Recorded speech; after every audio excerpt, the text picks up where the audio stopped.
बिस्मिल्लाहिर्रहमानिर्रहीम। नाज़रीन अस्सलाम वालेकुम, मैं हूं इमरान वसीम। नाज़रीन, इस प्रोग्राम में दो ख़बरें आपके साथ हम शेयर करने जा रहे हैं। पहली ख़बर में तो आप देखने वालों को ये बताएंगे कि इमरान खान के ख़िलाफ़ कौन सी नई फ़ाइल खुली है और बानी तहरीक इंसाफ इमरान खान को क्यों ख़बरदार किया गया है। दूसरी ख़बर, जो भारतीय वज़ीर आज़म नरेंद्र मोदी ने पाकिस्तान के साथ सिंध ताज़ के बाहमी मुआहदे को जो सस्पेंड किया, मोदी का रचाया गया ये खेल नाज़रीन ख़त्म हो गया है। इंडिया की जो फ़ौज है, इंडियन फ़ौज निशाने पे आ गई है। तो ये दो ख़बरें हैं जिनकी डिटेल इस वीडियो लॉग में आपके साथ हम शेयर करेंगे। तो पहली ख़बर से नाज़रीन गुफ्तगू का आगाज़ करते हैं। गुज़िश्ता रोज़ नाज़रीन बानी तहरीक इंसाफ इमरान खान के बेटे सलमान और कासिम का एक इंटरव्यू सोशल मीडिया पे सामने आता है। एटलीस्ट मैंने तो उसको सोशल मीडिया पे देखा। किसी यूट्यूबर को खान साहब के दोनों बेटों ने ये इंटरव्यू दिया था, और इससे पहले आप अगर पीछे चले जाएं तो कोई ऐसी मिसाल आपको नहीं मिलेगी कि इमरान खान साहब के बेटे कासिम या सलमान ने किसी यूट्यूबर को, किसी न्यूज़ चैनल को किसी किस्म का इंटरव्यू दिया हो। वो मीडिया पे नहीं आते थे। और ये बात, कल का जो इंटरव्यू है इमरान खान साहब के बेटों का, कासिम का और सलमान का, उनकी तरफ से कहा गया कि इस इंटरव्यू की इजाज़त उन्होंने अपने वालिद इमरान खान से ली है। अब ये इजाज़त क्यों ली गई? ये इंटरव्यू इमरान खान के बेटे कासिम और सलमान ने क्यों दिया? आखिर ऐसी क्या वजह बनी कि इतने सालों से गुमनामी की ज़िंदगी खान साहब के दोनों बेटे बसर कर रहे थे? एक सेलिब्रिटी के बेटे हैं, एक सियासी जमात के चेयरमैन के बेटे हैं, एक साबिक वज़ीर आज़म के बेटे हैं, एक क्रिकेट टीम के कप्तान के बेटे हैं जिसने 1992 का वर्ल्ड कप जीता। तो फिर वो क्यों गुमनामी की ज़िंदगी गुजार रहे थे? तस्वीरें उनकी आती थीं, लेकिन जिस तरीके से खान साहब ख़ुद मीडिया के साथ इंटरेक्ट करते रहे, उनके बेटे उतने ही मीडिया से दूर रहे, कभी मीडिया पे नहीं आए। अब ये जो इंटरव्यू था इमरान खान साहब के दोनों बेटों का, इसका क्रक्स ये था, जो कासिम और सलमान ने ख़ुद अपने इंटरव्यू में बताया, कि जो हालात हैं वो बहुत ज़्यादा ख़राब हो चुके हैं। उन्होंने कहा कि इमरान खान साहब, उनके वालिद की जब गिरफ़्तारी हुई तो उनके वहमो गमान में भी नहीं था कि इतनी लंबी जेल उनके वालिद इमरान खान को काटना पड़ेगी। अब दोनों बेटे ये कहते हैं कि इमरान खान साहब की रिहाई के लिए हमने जो पब्लिक में आने का फ़ैसला किया है, ये जो पहला हम इंटरव्यू दे रहे हैं, इसकी इजाज़त भी हमने अपने वालिद इमरान खान से ली थी। और दोनों बेटे ये बात कर रहे हैं कि अब हमें इमरान खान साहब अपने वालिद की रिहाई के लिए हुकूमत पाकिस्तान पे आलमी दबाव बढ़ाना पड़ेगा, और इसके लिए सबसे फेवरेट जो हैं वो अमेरिका के वज़ीर आज़म डोनाल्ड ट्रंप हैं। अब मुझे सवाल ये पैदा होता है कि क्या डोनाल्ड ट्रंप जो है इमरान खान के लिए आवाज़ बुलंद करेंगे? क्या डोनाल्ड ट्रंप जो है इमरान खान की रिहाई के लिए पाकिस्तान के साथ बात करेंगे? क्योंकि दोनों बेटों का ये कहना है, और पाकिस्तान तहरीक इंसाफ का ये बयानिया भी रहा है, कि जब ट्रंप आएंगे तो इमरान खान की रिहाई का रास्ता खुलेगा। दोनों बेटे भी खान साहब को यही कहते हैं कि ट्रंप से बेहतर उनके वालिद की रिहाई के लिए कोई और बंदा नहीं हो सकता। और साथ में वो कुछ शिकवे भी करते हैं, शिकायतें भी करते हैं कि खान साहब यानी उनके वालिद के साथ टेलीफोन पे बात नहीं करवाई जाती, और जब बात करवाई जाती है तो 20 मिनट के बाद कॉल काट दी जाती है। ये जो नाज़रीन इंटरव्यू है बानी तहरीक इंसाफ इमरान खान के बेटों का, जैसे मैंने आपसे कुछ देर पहले कहा कि जब इमरान खान साहब वज़ीर आज़म बने तो वो उनकी ओट टेकिंग की तकरीब में नहीं आए। इमरान खान साहब वज़ारत उज़्मा की कुर्सी से उतारे गए तो शायद ये दोनों बेटे लाहौर ज़मान पार्क आए थे अपने वालिद से मुलाकात करने के लिए, और चंद दिन लाहौर में इन्होंने क़याम भी किया था। उसके बाद जब से इमरान खान साहब 2 साल से जेल में हैं, ये दोनों बेटे अपने वालिद साहब के साथ अडयाला जेल में विज़िट करने के लिए नहीं आए हैं। लेकिन ज़ाहिर सी बात है कि वालिद और बेटों का अपना एक प्यार, अपना एक लगाव होता है। अब वो मीडिया पे सामने आए हैं और अपने वालिद की रिहाई की बात कर रहे हैं। तो इस इंटरव्यू का नाज़रीन नतीजा ये निकला है कि खान साहब के हवाले से एक नई फ़ाइल तैयार हुई है, और जो नई फ़ाइल है उससे एक दरख्वास्त की सूरत में आज स्पेशल सेंट्रल जो अदालत है इस्लामाबाद की, वहाँ पे उस अर्ज़ी को गुजार दिया गया है। अब उस अर्ज़ी में क्या कहा गया है? उस अर्ज़ी में ये कहा गया है कि अडयाला जेल के जो कैदी हैं वो तड़प रहे हैं। तड़प क्यों रहे हैं उसकी वजह ये बताई गई कि अदालत की तरफ से जो इमरान खान को अपने बेटों के साथ टेलीफोनिकली बैरून मुल्क बातचीत करवाने की जो सहूलत अदालत ने दी है, जो हुक्म अदालत ने दे रखा है, अडयाला जेल में ऐसे 93 प्रिजनर मौजूद हैं जिनके पाकिस्तान से बाहर रिलेटिव्स मौजूद हैं। वो भी अपने रिश्तेदारों के साथ बातचीत करना चाहते हैं, और वो कहते हैं कि जो सहूलियात इमरान खान साहब को मैसर हैं वो सहूलियात हमें क्यों नहीं दी जा रही। अडयाला जेल की इंतज़ामिया ने अदालत से ये कहा कि जो जेल रूल्स हैं 1978 के, उनके मुताबिक ये सहूलत किसी को नहीं मिल सकती। जेल मैनुअल बैरून मुल्क किसी कैदी की टेलीफोन पे बात कराने की इजाज़त नहीं देते हैं। तो अडयाला जेल की इंतज़ामिया ये कह रही है कि इमरान खान साहब को जो सहूलियात मैसर हैं, जिसमें टेलीफोनिक भी है, और फिर इमरान खान साहब की जो एक नई अर्ज़ी है कि वो अपने पसंद के डॉक्टर से अपना मुआयना कराना चाहते हैं, ये इजाज़त पे नहीं दी जा सकती। अगर चेकअप किसी कैदी का होना है तो वो सरकारी डॉक्टर से हो सकता है। अब एक तरफ इमरान खान साहब के बेटे टेलीफोन पे बात ना होने का शिकवा करते हैं, 20 मिनट के बाद कॉल डिस्कनेक्ट होने का शिकवा करते हैं। दूसरी तरफ अडयाला जेल के इंतज़ामिया एक नई फ़ाइल ले के अदालत जाती है और कहती है कि अदालत ने ये जो सहूलत, जो अदालत के ऑर्डर के ऊपर हम इमरान खान साहब को दे रहे हैं, उनके बेटों से बात कराते हैं, चले 15 दिन के बाद या 1 महीने के बाद ये सहूलत नहीं दी जा सकती। लेकिन बहरहाल अदालत ने ये ज़रूर किया है कि फ़िलहाल अभी अडयाला जेल की ऐसी दरख्वास्त के ऊपर उसको एक्सेप्ट नहीं किया, उसको सही तरीके से इंटरटेन नहीं किया। अदालत ने यह कहा है कि आप बानी तहरीक इंसाफ इमरान खान के उनके बेटों के साथ बात कराएं, जो हमारा ऑर्डर है वो इंटैक्ट रहेगा।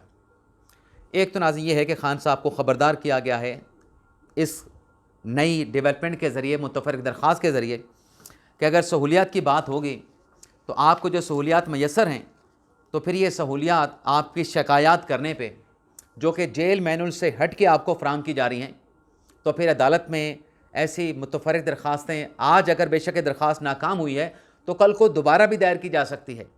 आज स्पेशल सेंट्रल अदालत ने अगर इंटरटेन नहीं किया तो किसी और अदालत में इसी नोयत की दरख्वास्त दायर करके खान साहब को जो सहूलियात मैसर हैं वो वापस भी ली जा सकती हैं। तो ये खान साहब को ख़बरदार भी कर दिया गया है। दूसरा नाज़रीन जो ख़बर है, दो छोटी सी खबर मैं यहाँ पे और भी शेयर कर लूँ। अब 9 मई का केस भी इमरान खान के ख़िलाफ़ है। लाहौर की ATC अदालत ने यह हुक्म दे दिया है कि आइंदा से जो 12 केसेस लाहौर के हैं 9 मई के, जिसमें कोर कमांडर लाहौर, जिन्ना हाउस लाहौर का केस भी है, इन केसेस की हफ्ते में 4 दिन समाअत की जाएगी, मंगल, बुध, जुमेरात और हफ्ते के दिन। और ये फ़ैसला ATC अदालत लाहौर ने 4 माह के अंदर, जो सुप्रीम कोर्ट का फ़ैसला है कि ये ट्रायल कंक्लूड होंगे, उस सुप्रीम कोर्ट के फ़ैसले की रोशनी में ये हुक्म सादिर फरमाया कि 4 माह के अंदर चूँकि कंक्लूड करना है तो हफ्ते में 4 दिन हम समातें करेंगे। दूसरा नाज़रीन एक और मुख्तसर सी खबर, पाकिस्तान तहरीक इंसाफ के सीनियर रहनुमा परवेज़ इलाही साहब, जिनकी कभी अपनी जमात हुआ करती थी मुस्लिम काफ के नाम से, अब ये परवेज़ इलाही साहब तहरीक इंसाफ में आ चुके हैं, लेकिन केसेस का इनको सामना है। इनके ख़िलाफ़ एक केस है मनी लॉन्ड्रिंग का, और उस केस में इनके बेटे परवेज़ इलाही भी एक्यूज़ हैं। तो परवेज़ इलाही साहब ने मोनिस इलाही एक्यूज़ हैं। तो परवेज़ इलाही साहब ने 265K की एक दरख्वास्त अदालत में गुजारी है, जिसमें परवेज़ इलाही साहब का ये कहना है कि उनके ख़िलाफ़ ये जो मनी लॉन्ड्रिंग का केस बनाया गया है, उनके बेटे मोनिस को मुल्ज़म बनाया गया है, दीगर लोगों को भी शामिल किया गया है, ये केस ऑफ नो एविडेंस है।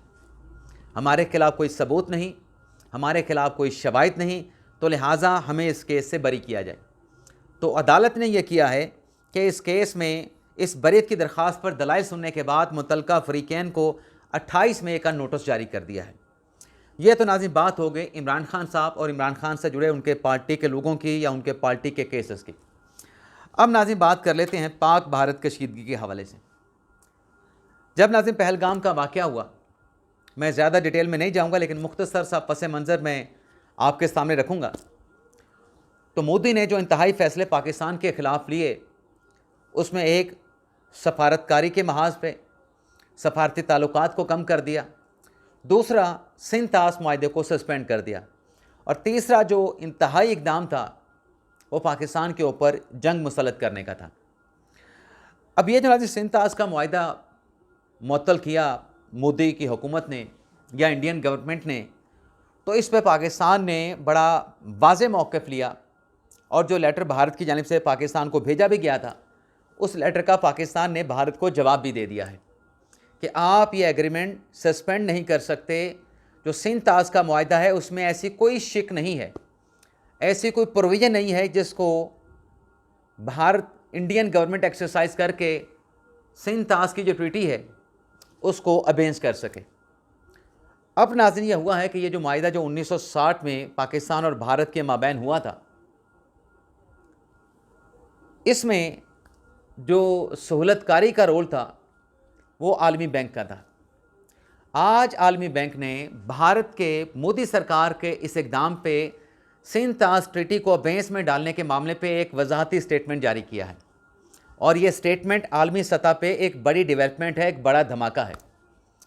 इस स्टेटमेंट में नाज़रीन जो आलमी बैंक के सदर हैं अजय बंगा, उनकी तरफ से कहा गया है कि ये मुआहदा सिंध ताश का, बेशक भारत जो दावा करता है कि हमने इसको अबेंस में डाल दिया, ये मुआहदा ख़त्म नहीं हो सकता। अजय बंगा का ये कहना है, एक तो इस मुआहदे में कोई शिक नहीं इसको ख़त्म करने की एकतरफ़ा तौर पे, दूसरा अगर दोनों ममालिक इस मुआहदे के हवाले से कोई ऑब्जर्वेशन रखते हैं, कोई तहफ़्फ़ुज़ात रखते हैं, तो दोनों ममालिक बैठ के इसकी जो ऐसी कंडीशन है जिस पे दोनों को एतराज़ है वो एक नया मुआहदा कर सकते हैं। लेकिन ऐसा नहीं हो सकता कि एकतरफ़ा तौर पे कोई एक फ़रीक जो है इस मुआहदे को ख़त्म कर दे, क्योंकि इसमें मुआहदे को सस्पेंड करने की प्रोविज़न है नहीं। लेकिन साथ में आलमी बैंक के सदर ने इस बात को भी क्लियर किया कि इस इंडस वाटर ट्रीटी के एग्रीमेंट में जो आलमी बैंक का रोल है वो सालसी का नहीं, बल्कि आलमी बैंक का रोल एक सहूलतकार का है। इससे ज़्यादा आलमी बैंक का कोई रोल नहीं है। लेकिन ये उन्होंने वाज़ेह कर दिया कि मोदी साहब के पास इस मुआहदे को सस्पेंड या अबेंस में डालने का कोई ऐसा अख्तियार नहीं, कोई ऐसा आर्टिकल नहीं ऐसे एग्रीमेंट में जिसमें एकतरफ़ा तौर पे पाकिस्तान या भारत इस मुआहदे को सस्पेंड कर सके। तो ये मोदी साहब की जो खेल है ना सिंध ताश वाला, वो आज ख़त्म हो गया है। और पाकिस्तान ने जो जवाब भारत को दिया था उसमें भी यही कहा गया था कि आपके पास कोई अख्तियार नहीं, और पाकिस्तान के स्टांस के मुताबिक, कानून के मुताबिक, कानूनी स्टेटस के मुताबिक ये मुआहदा बरकरार है। और जो आपस की कोऑर्डिनेशन होती है इंडस वाटर कमीशन की पाकिस्तान के और भारत के, वो कोऑर्डिनेशन आप ख़त्म नहीं कर सकते। वो ऑब्लिगेशन आपके ऊपर मौजूद है, उस ऑब्लिगेशन को आपने पूरा करना है। दूसरी नाज़रीन खबर सुन लें अपने इसी पाक भारत कशीदगी के हवाले से। इंडियन फ़ौज की खातून तर्जमान सोफिया कुरैशी, जिन्होंने पाकिस्तान की कार्रवाई के बाद जब 5 तैयारे गिराए गए तो उन्होंने आके अपनी इंडियन अवाम को पाकिस्तान के हमले के हवाले से ब्रीफ़ किया। क्या ब्रीफ़ किया? उसमें पाकिस्तान ने जो दावे किए, जिसके सबूत मौजूद हैं, आलमी दुनिया, इंटरनेशनल मीडिया उसको मान रहा है, लेकिन सोफिया कुरैशी ने आके उसको डिनाई किया। अब वो भारत का ही दिफा कर रही थी, भारत का मौक़िफ़ आगे पहुंचा रही थी। अब हुआ क्या है कि मोदी हुकूमत ने, बरसरे इक़्तिदार पार्टी बीजेपी ने अपनी अफवाज और अफवाज की खातून तर्जमान सोफिया कुरैशी को टारगेट कर लिया है, उसको अपने निशाने पर रख लिया है। कैसे नाज़रीन निशाने पर रखा है? भारत के वज़ीर हैं विजय शाह, उनकी तरफ से पार्लियामेंट में ये स्टेटमेंट दिया गया कि सोफिया कुरैशी को दहशत गर्दों के ख़िलाफ़ मोदी सरकार ने इस्तेमाल किया, और जो जहाज़ यहाँ से भेजे गए उन दहशत गर्दों का ख़ात्मा करने के लिए उसमें सोफिया कुरैशी भी थी। और साथ में कहते हैं कि मोदी ने दहशत गर्दों की बहन को, यानी सोफिया कुरैशी को दहशत गर्दों की बहन कह रहे थे विजय शाह, और उन दहशत गर्दों पर हमला करने के लिए मोदी ने दहशतगर्दों की बहन को जहाज़ में भेजा और दहशतगर्दों की बहन के ज़रिए मोदी ने उन टेररिस्ट को सबक सिखाया। अब ये नाज़रीन जिस किस्म का बेहुदा स्टेटमेंट दिया गया, इसको कोई भी अप्रिशिएट नहीं करेगा। अब आप खुद अंदाज़ा कर लें कि ये जो स्टेटमेंट है बीजेपी पार्टी के वज़ीर विजय शाह का, इसे अपोजिशन की जानिब से इसको मुस्तरद कर दिया गया और भारतीय वज़ीर विजय शाह के इस्तीफ़े का मुतालबा किया गया।